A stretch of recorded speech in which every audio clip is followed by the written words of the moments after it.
Kings and queens of the coalition, welcome back. Today, we are here at the steps of the Lincoln Memorial to talk about, on the site of Martin Luther King Jr.'s famous I Have a Dream speech, you guessed it, voting. This week, we went to Black Lives Matter Plaza here in Washington, D.C. to talk about some voting issues that voters may have. After that, check us out on the couch where we'll talk about our perspectives about this importance of voting. As always, don't forget, like, share, subscribe. Join us in the comment section for an interactive discussion. We want to hear from you. And don't forget, at the end of this, we are going to have our special blooper moments. Stay tuned. We'll be right back.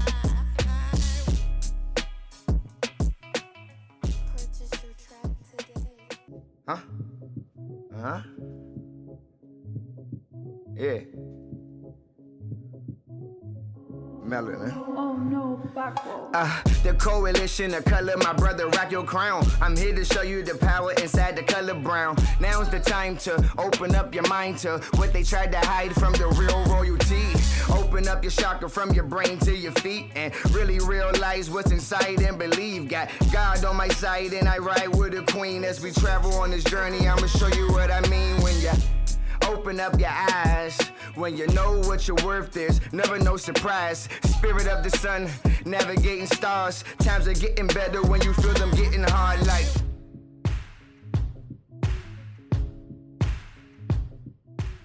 Hello, and welcome to the Coalition of Color. Welcome back, beautiful people of the Coalition. Thanks for coming back for another episode. If you haven't already, don't forget to like, comment, subscribe, and share this episode or these videos if you like what you see here. This week, we went to DC to talk to some of the people in the community to get their thoughts on voting. Yama's up first. Let's see what he has to say. Hey guys, I've got Yama here with me, and we're going to ask some questions about the election. How many times have you been actually able to vote in past presidential elections? I'll be honest with you, I did not vote. You did not vote? No, and that's why I feel the onus now to actually vote and take action this time. So why didn't you vote last time? Well, because I was in that, I'm 23. I was in that mindset of I don't like President Trump. I won't say President Trump. I don't like Trump. I don't like Hillary. So I'm going to either vote for a third party or not vote. So why do you feel like it's important for you to vote in this election, just to get him out, or do you feel like the onus is more important now because you didn't vote last time? Like how did you make that determination this Both, because okay. you know, we can't do another red Supreme Court. We can't do another red judiciary. If we do, we're going to backtrack everything we've done progress-wise in terms of climate change, in terms of women's rights, in terms of LGBTQ rights, everything we've set up from a progressive standpoint. If we vote Trump back in here or keep him in this office, we're going to have another 4 years of a red judiciary, another 4 years of a red Supreme Court, and they will actively take back all of that progress that we made. So it's not even really about, in my opinion, the president that we vote for. It's about setting up the framework for the future. If we set up a framework now for a blue president, if it so happens to be Biden, so be it. Then we have a blue Supreme Court. We have a blue, we have more power in the triad of politics. Election. Brandon, thanks so much for participating with us. Have you voted every time that you've been able to? Yes. Okay. Well, every 4-year election. I know there are minor elections. Yeah. And I've missed a lot of those. So you don't vote if it's not presidential? Not every time. Only about half of them because change states a lot. Change states a and lot. I get lazy about paperwork. Did you know, in 1868, just after the Civil War, the 14th Amendment to the Constitution of the United States of America gave African Americans the rights of citizenship.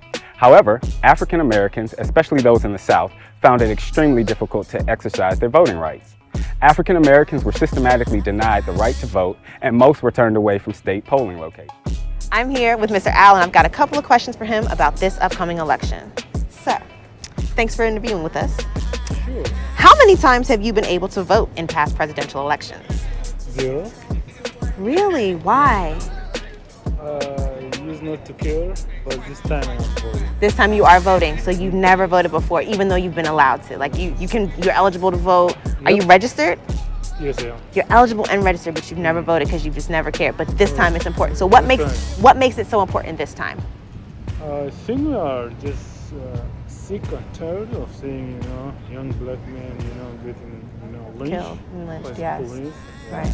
Police brutality just Right. makes it. Right. Okay. And All what right. happened to George Floyd was just what directs that. Right. George Floyd was just the straw that broke the camel's back, and we have to vote to affect change. Okay.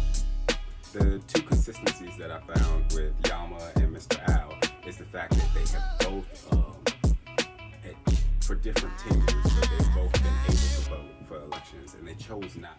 You just didn't vote at No, all? I didn't vote at all. I'll be Okay. honest with you, I was extremely ignorant to the fact of, voting has power. Yeah. And I say that with confidence because this is a mistake that I made. And not even just me, a lot of my friends in my age group did as well. They're like, why would we vote? We hate this political system, or they just Right. are willfully ignorant and don't care. After we found out that, we've been fighting for this right to vote, they chose not to. But however, in this climate, in this temperature, they're realizing the importance of the vote, and they have both said, well, now I see the importance, and they're going to. Right. But the whole point now is to really educate yourself first and foremost, educate your friends as to how important this is and how important voting locally is. So I think that we just need to touch on it's not only the primary election that is important, but it's also the midterm election. Absolutely.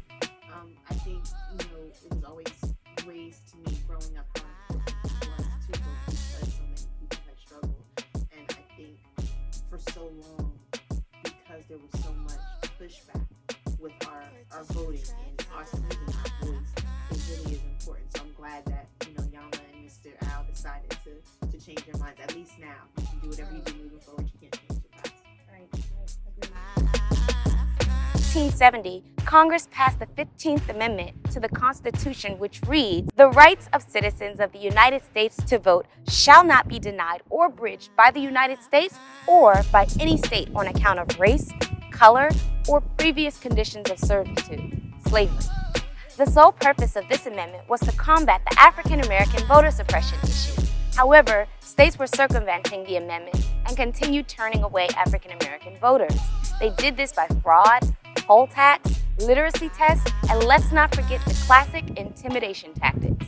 Many states implemented what was known as the grandfather clause, which stated that you could not vote unless your grandfather previously voted. This meant that most African Americans did not vote because their grandfathers were slaves. How many times have you been able to vote in past presidential elections? Oh, never. Never? Why? You're a felon. How many times have you been able to vote in the past presidential elections? I was able to vote for Barack Obama not once, but thrice.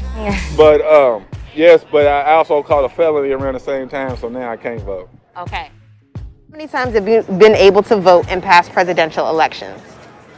I don't never vote because my vote is uncounted. That I've had is that once you're a felon and you get out of prison, that you no longer have the right to vote. Right. And that was something that I took, based off of what you're saying, like the grandfather clause, these tactics that they're using to suppress our vote. I just thought that was another thing that they were using to prohibit African Americans, legally from voting. Right.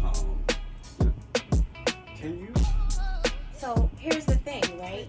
Let's look it up because I think that's a propaganda tactic to get us not to vote. I was just about to say that. I think that that's something that we were taught a long time ago, and it just kind of has been passed down. Because I feel like I know recently Florida actually passed some legislation that allowed felons to be able to vote. And I just saw recently the Supreme Court kind of push back on that legislation. So I know that there's still something in the news right now about it. So I'm not completely sure felons can't vote. Okay, so here's a site. Okay. Let's check out felonvoting.procon.org.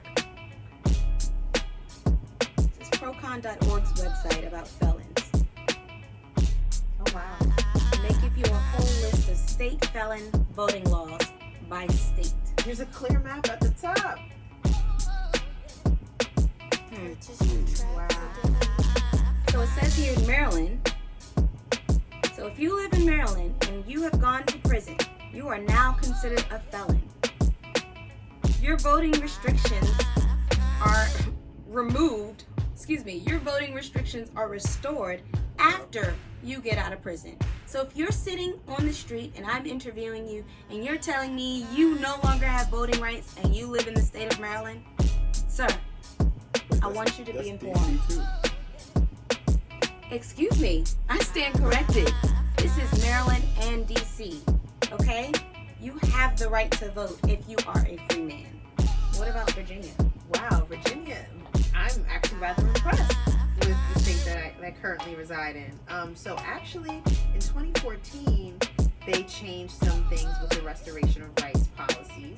And as long as you have completed the term of incarceration in all probation or parole, paid your court costs, fines, and any restitution, and have no pending felony charges, you can vote. They did this back in 2014, and I'm seeing right here that actually in 2018 they even updated again and said, quote, so for instance, if a person was convicted in an automatic restoration state such as California and then moved to Virginia, that person would be eligible to register in Virginia. So if you got your voting rights restored somewhere else and then you just moved to Virginia, you can vote too. You don't even have to go through the whole process. They're making it really a lot easier, and that's a really good thing because it is. And one thing that we see is that a lot of these felons, you know, they're more passionate about the community than these people, you know, who actually have the right to vote. So please, you know, if you're one of those people who, you know, got caught up in the system for whatever reason and just think that you can't vote, we're finding out, at least here in the DMV, that you know you can definitely vote. So we need your help on this election and every election going forward. Oh, Miss Nadine, do you feel like your vote matters in this election with everything that happened with the last one? Do you feel like you're actually going to be able to make an impact this season? Okay, well, I don't feel myself that my vote makes an impact, but I know that each vote counts. Absolutely. I know that there have been cases where the vote was by 500, by 7. Yes. That means every vote matters. Every vote matters. Right. So do you feel like your vote matters? Like in this upcoming election too? Not if most of the people who I'm going to have the choice to vote for in the end don't really genuinely seem to have my best interests or like royal my best interests at heart. So do you feel like your vote matters with this election coming up as well as the previous election? I honestly feel like my vote matters more when it comes to midterm and local elections. I vote anyway, but I think that those local issues tend to be a little bit more likely to pick up individual votes, whereas the larger presidential elections for the Electoral College, the individual vote might not matter as much, but I'm going to do it anyway. Exactly. Do you feel like your vote matters this election?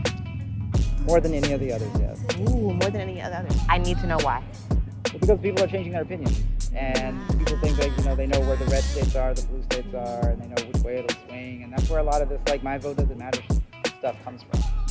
And a lot of people are being confronted with the fact that their choices have mattered all along, and a lot of millennials, my generation, they've just kind of gotten jaded, and we've managed to get some of them away from jaded, and that's why it's more important than ever, because now we can make these red states a little less red. Exactly, a little less red and help make some progress. Upper chamber of Congress and the lower chamber of House of Representatives, your councilmen and your city people, like city, state, county, all of that midterms. So because there's so many more people that we're actually electing, it's really interesting to see how few people actually show up for that.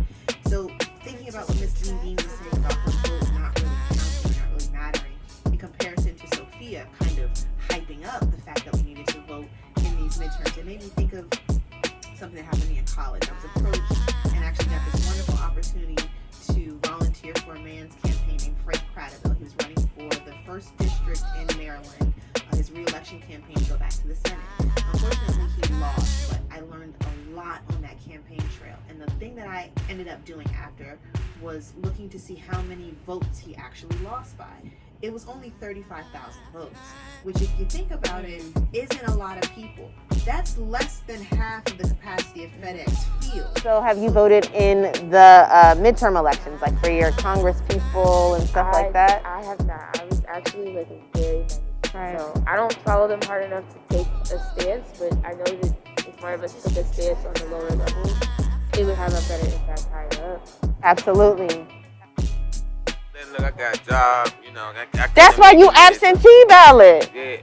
If I could do it online, it needs to be more online stuff. You know, this the new millennials. Millennials, like here we go. Said, Millennials want everything online. You put that thing online, you can get more votes. I have in the past, but I know that I have to be more diligent in doing so moving forward, because as I see, it really matters for the local event. To be honest, I did not plan on voting to community for the community-based ones. But as she stated, it is a pretty big thing, especially when you want to see a change for your community. Right. You can vote in your midterms for your Congress people. You gonna do that? I can see. You can see? I ain't gonna say it's gonna happen overnight. Well, I'm still hoping for November for you to vote. I mean, So we still got time. exactly. So how many? And that I took away from that was, no disrespect to anybody, but just the difference in how educated we were about the midterms. You see what I'm saying? Like, kind of based off of what you were saying. And there was a clear distinction based off of the last set of interviews. The people who kind of are educated about the midterms and actually know that that's where the majority of the power of your voice or your vote comes from. Because you can have any president in office, but if all the other people that Mia just mentioned don't work with that president, nothing will ever get done. So, and even myself, I remember my parents always coming home with the I voted sticker on presidential elections. I never remember them. I mean, I remember standing in the line on presidential elections with my mother and stuff. And I never remember going to any midterms or anything, So I think that's something that we have to change and educate, the next generations. In 1915, 45 years after the previously mentioned 15th Amendment, Congress finally abolished the grandfather clause. 49 years after that, in 1964, the 24th Amendment passed, which prohibited the use of poll taxes. It wasn't until 1965's Voting Rights Act that African Americans' voting rights actually made significant change. The Voting Rights Act directed U.S. Attorney General to enforce the right to vote for African Americans. It prohibited those exclusion methods used to turn away African Americans at the polls, like taxes and literacy tests. Prior to the Voting Rights Act, only an estimated 23% of African Americans of voting age were actually registered to vote. In 1969, that number jumped to 61%. As of 2018, reports show that approximately 63.7% of African Americans are registered to vote.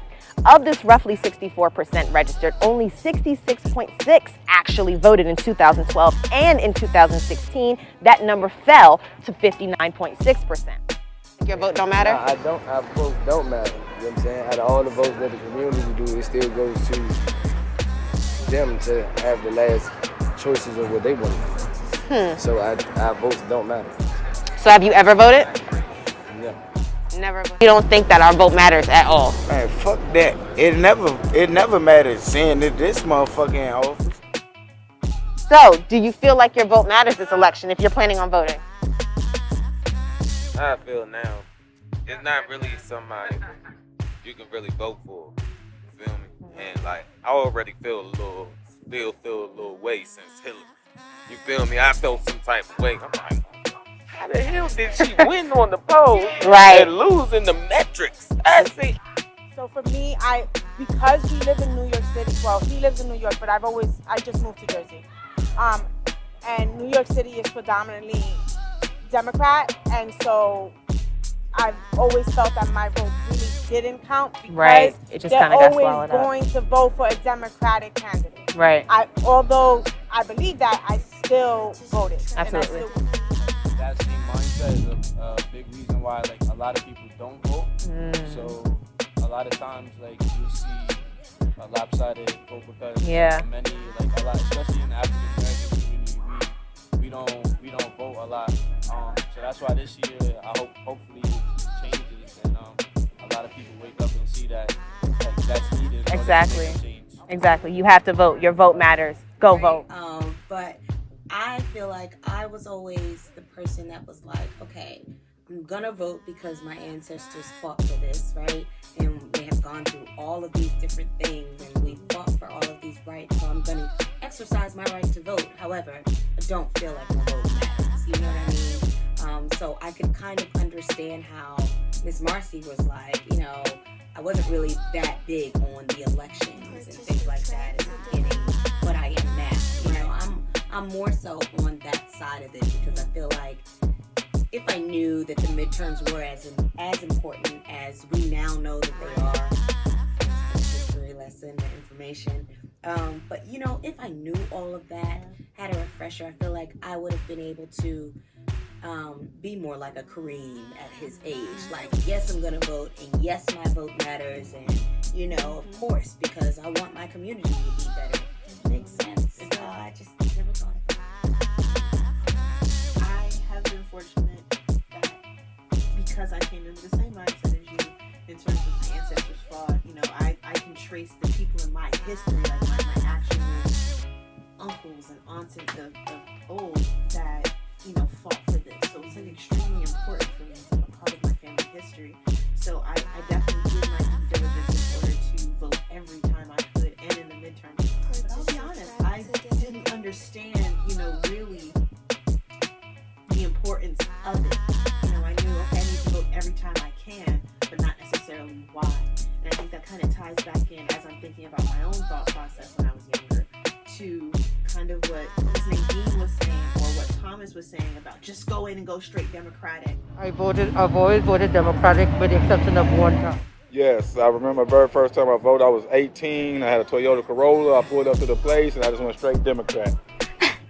I think that was more so my mindset. At least I voted, at least I got something done, quote unquote, as opposed to, like you said, really researching and understanding. Always been Gucci with, the presidential and what your platform is, but those smaller people, that's really where it counts. So even though I felt like I was doing my part in checking the box and sticker, I wasn't really doing things for my community. So I have to do that moving forward, and I'm excited to at least have a little self-check, Nationally televised, this, that, and other. And it's like you really don't know about which side of the fence a lot of these congressmen and representatives and senators and stuff are on, unless you actually research their policy, what they voted on, specific policies and stuff like that. And if you can't go in and say I'm a vote Democrat. You can't go in and vote Republican. If you don't want to take the time, though, something that I like that they did, and I don't know if they've done this before, it's just different this year because I did paper ballot instead of going into the voting booth, but they did tell you who was siding with what particular presidential candidate. So you might not have known this person, but their views align with Bernie Sanders, Elizabeth Warren, or something like that. So if you wanted to vote them in and you couldn't, you still have the same ideology. Right. Well, that's helpful. That's helpful. That is at least kind of helpful. It is. It makes you wonder if all along, all of this,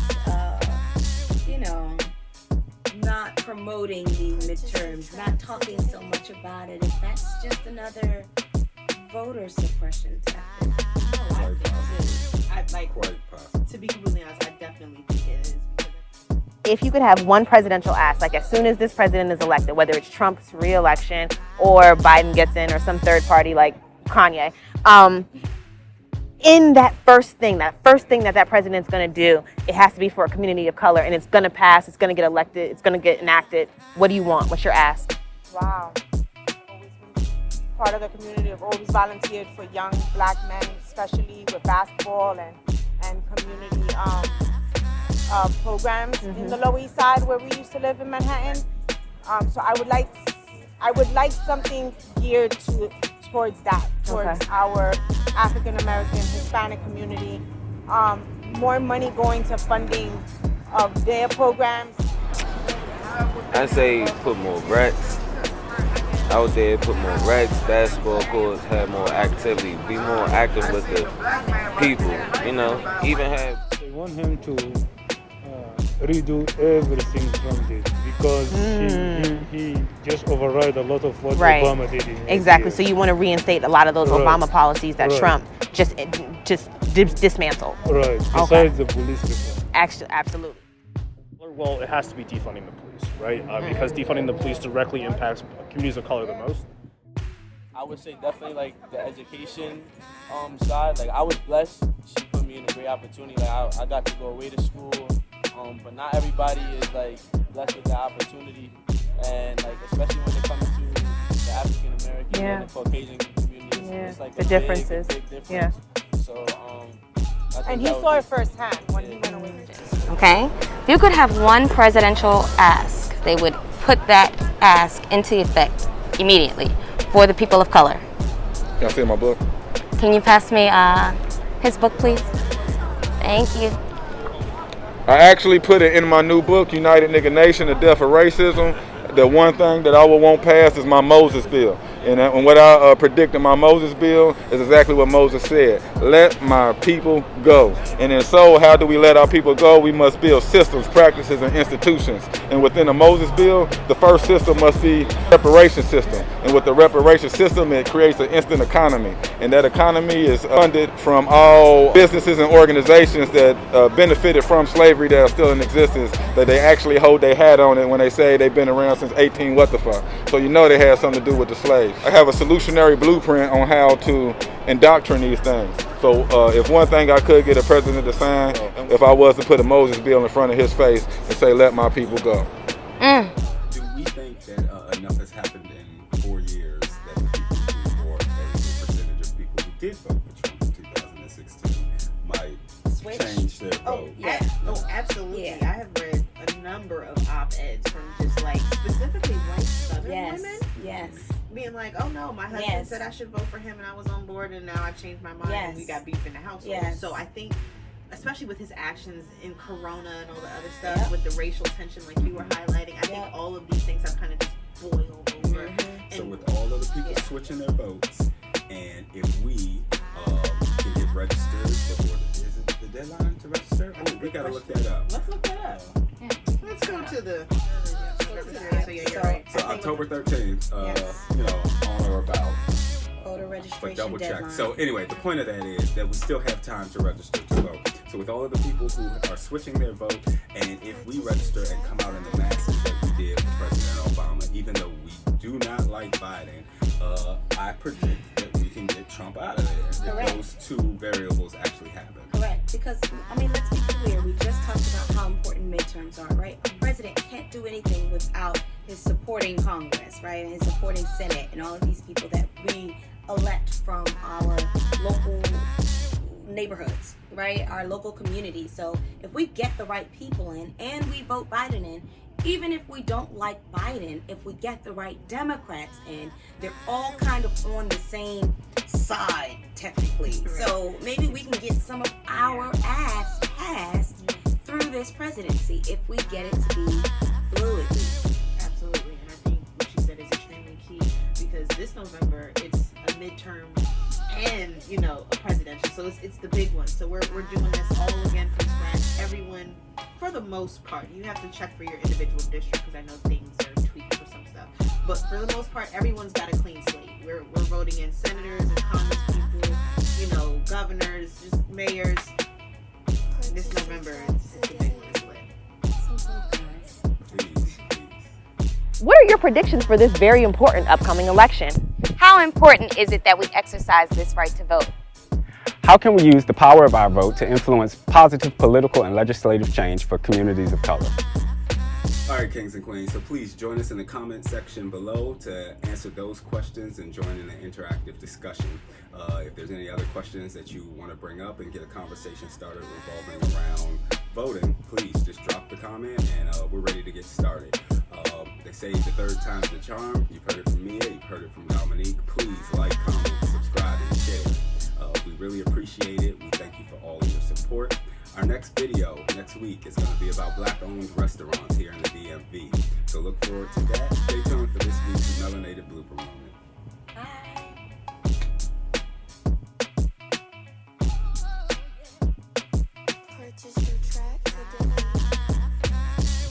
Who taught you to hate the texture of your hair?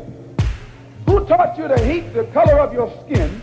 Who taught you to hate the shape of your nose and the shape of your lips? Who taught you to hate yourself from the top of your head to the soles of your feet? Who taught you to hate your own kind? Who taught you to hate the race that you belong to? And keep the faith, stay strong, and thank you for this interview. I appreciate you guys, honestly, seriously. Thank you. Till next time. Thank you. Thank you. Do it again. Until next time, the Coalition of Color. She snorts, yeah. She does snort, yes. Absolutely.